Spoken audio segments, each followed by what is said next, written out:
In a small, quaint village nestled deep within the woods, there was a legend about a haunting melody that played only at midnight.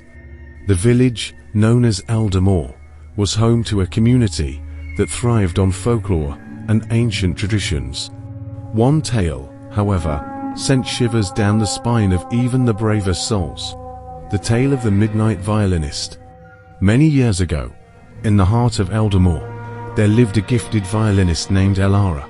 Her music was enchanting, capable of evoking the deepest emotions from anyone who listened. Elara was beloved by all, but her talent also drew envy and jealousy.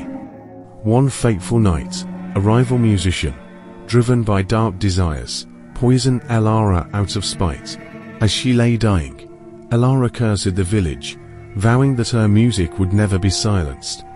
The very next night, at the stroke of midnight, the villagers were awakened by the eerie sound of a violin playing a hauntingly beautiful melody. The music seemed to come from everywhere and nowhere, wrapping the village in its ghostly embrace. The tune was sorrowful yet captivating, as if Elara's very soul was pouring out through the notes. As the years passed, the midnight violinist became a permanent fixture of Eldermoor's nights. The melody played every night at midnight, and while it was undeniably beautiful, it was also a reminder of the village's dark history. Many villagers claimed that they could see a ghostly figure playing the violin in the town square, her eyes filled with eternal sadness.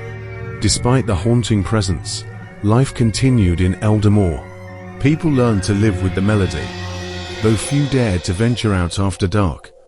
The music became part of the village's identity, a constant reminder of the power of music and the consequences of envy and malice. One stormy night, a young musician, Rowan, arrived in Eldermoor. Fascinated by the legend of the midnight violinist, he decided to uncover the truth behind the haunting melody. Rowan was determined to free Elara's spirit and put an end to the nightly serenade. He spent days researching, talking to the oldest villagers, and piecing together the tragic story of Elara. As midnight approached, Rowan stood in the town square, his own violin in hand. The rain poured down, but he was resolute.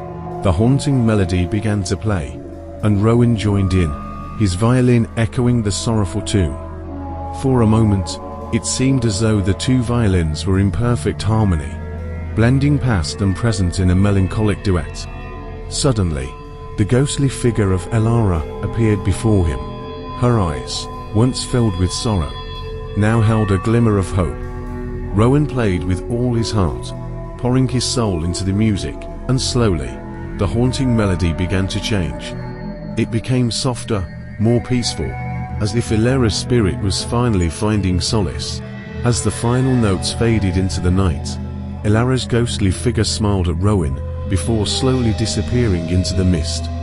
The village was silent, the haunting melody finally at rest. Rowan had succeeded in his quest, freeing Elara's spirit and ending the curse that had plagued Eldermoor for generations.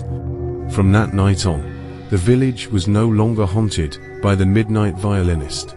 Instead, Eldermoor became known for its celebration of music, with Rowan's story inspiring countless musicians to visit and honor the legacy of Elara. The village thrived, no longer living in the shadow of the past, but embracing the harmony of the present. And every night, as the clock struck midnight, a peaceful silence filled Eldermoor, a reminder of the power of music to heal even the deepest wounds.